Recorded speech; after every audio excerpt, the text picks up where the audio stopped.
Hi. Well, we made it. We made it to the end of this 2.5 week journey into a completely all natural Thanksgiving. So obviously we are at the finale, and I'm going to finish with what is the finale for our dinner, and that is dessert. And I am not doing the pumpkin, and I am not doing the pecan. I am doing the sweet potato pie because I'm in the South and we like our sweet potato pie. And quite honestly, I think it's my favorite. Now, what I have done is change up that classic crust because I feel like the pie dough can be tricky. I think it takes a lot of practice, and if you are really good at pie dough, then you can absolutely make this with pie dough.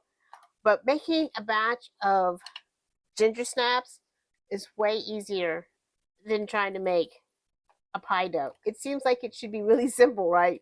But they can be tricky. And then if they're not cooked right, they can have a soggy bottom or they can be doughy in the middle. So we're going to turn it around and we're going to do a pecan sugar snap crust. Now, I know it's easy to go buy those already made pie crust in the deli section. But if you've ever seen the ingredients, this is the list of ingredients in those. Now, you've got lard and you've got hydrogenated lard. And hydrogenated lard is lard that is chemically altered so that it can remain solid at room temp. Now, the really concerning ones are the BHA and the BHT. Those are both banned in Australia, New Zealand, Canada, Japan, and in Europe. They are both considered a human carcinogen and can promote tumor growth and impair blood clotting.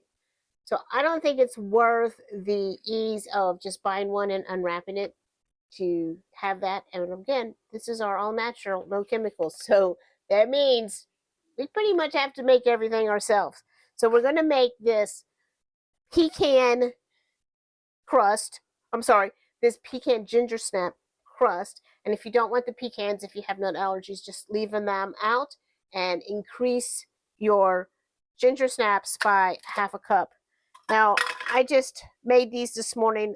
Ginger snaps are pretty easy to make, and they're one of those cookies that you want to get hard, so it's okay if you overbake them. They're just going to get harder. And it's also a good little ginger snap recipe is good. I'm going to put mine in the link below, but because I think they make really good crust for cheesecakes as well. So I am going to grind some of these up, and we want 1.5 cups of ground ginger snaps. Now, if I had one of the great big food processors, you could just do all of this in your food processor. But because I don't, I'm going to start dumping into my pie plate here, and then we'll mix it all up in there. So we're going to measure 1.5 cups.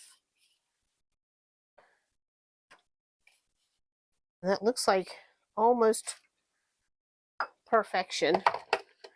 And then I have 1/2 cup of pecans. And of course, you could do your ginger snap cookies the day before and get them out of the way. And then when it comes time to put your sweet potato pie together, you'll be ready to go. So to this, I am going to add a tablespoon of sugar. I'm going to add about 1/2 teaspoon of salt. And then I have 5 tablespoons melted butter. I've got my oven on 350 degrees.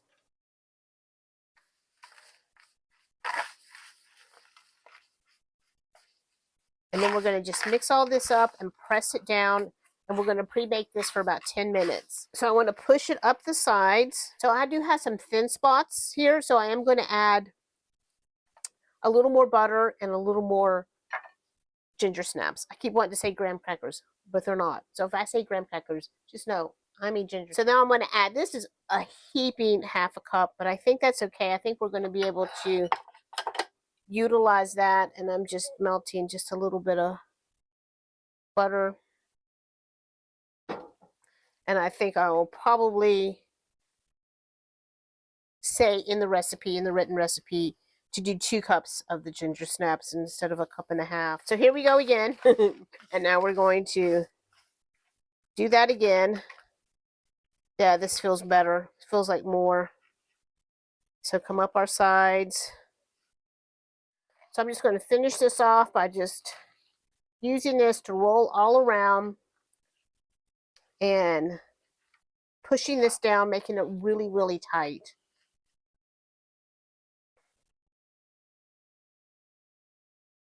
And then we're going to pre-bake this for 10 minutes at 350. All right, so up first, obviously, for our sweet potato pie, we want sweet potatoes, and you want 2 pounds of sweet potatoes. I prefer roasted. You can boil them, but honestly, roasted for the sweet potato pie is the way to go. They don't get waterlogged. And then I just rubbed mine with a little bit of avocado oil, sprinkled with some salt, 375, about 45 minutes to an hour, depending on the size of your potatoes. And you can see this is caramelization. This is that sweet sugars and the sweet potatoes just caramelizing. So now into our bowl, I have a half cup sugar, 1/2 cup brown sugar. I have 2 eggs and 1 egg yolk, and I like to give this an initial mix just to get that sugar dissolved and those eggs get light and fluffy for you. So once you have that nice and combined, then you can come back to your sweet potatoes and add them to your bowl. And we're going to give those a nice beating. All right, next we're going to go with 1 cup buttermilk, 1 teaspoon ground ginger,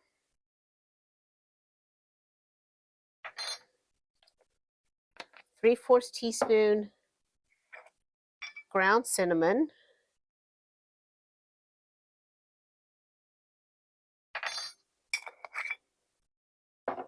and then you want about 1/4 teaspoon grated nutmeg, or you could do 2 teaspoons of our fall spice blend, and then 1 teaspoon vanilla. Woo! Or a little more if it gets away from you, and 1/2 teaspoon salt. And then we're going to mix that up, and then we're going to add 1.5 tablespoons of flour, and this is going to help keep your pie from being too runny. It's really going to help bind it. So I let my crust go 15 minutes, and I honestly think that was a good call. And I've just let it rest about 5 minutes, and then I'm going to top it with this beautiful sweet potato custard that we made. I like the color difference between that dark crust and that beautiful light orange color. I think one time back when I was catering, I made sweet potato pie with purple sweet potatoes. And I have to be honest with you, it turned out more gray than purple once you got all this stuff in it.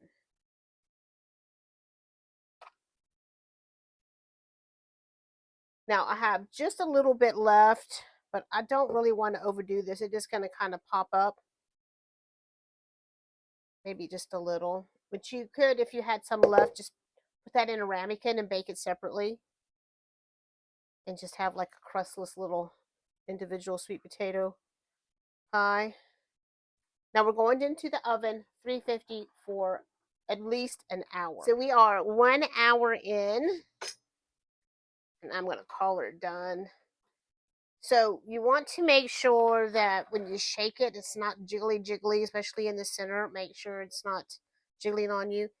If you kind of push in, you want it to pop right back up and not stay inverted. So I'm calling her done. Now, what we're going to do is I'm going to put it on a wire rack to cool. And once it cools to room temperature, in the fridge. Preferably overnight. For it to really set properly, you want to cool this in the refrigerator overnight. for a good 3 hours. So I'm going to let this cool, and then tomorrow we'll come back and we'll take a slice. And I can't wait to see how it tastes. Thank you all. I'll see you tomorrow. Don't go anywhere. We're coming right back. So here we are with this beautiful pie. Isn't it gorgeous? I really like how that gingerbread crust looks. I like that too. Different color combination. Now it has actually been 2 days since I made this, and as you can see, Billy and I ate some. But I wanted to come back and have a taste with you, and just isn't that color combination really, really pretty? So delicious.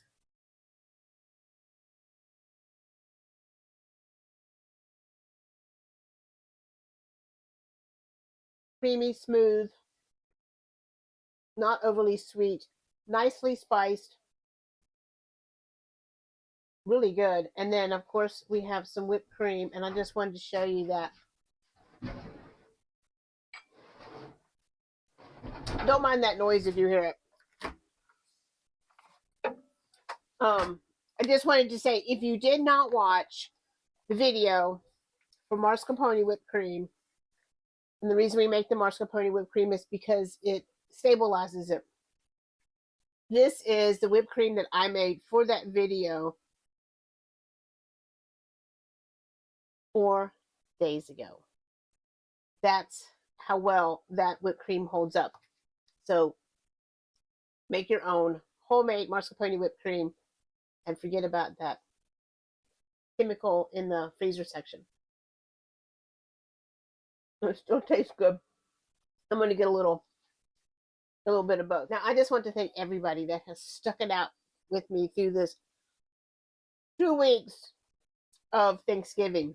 It has really been a lot, but we have made it through. Simple, easy, all natural, from scratch recipes.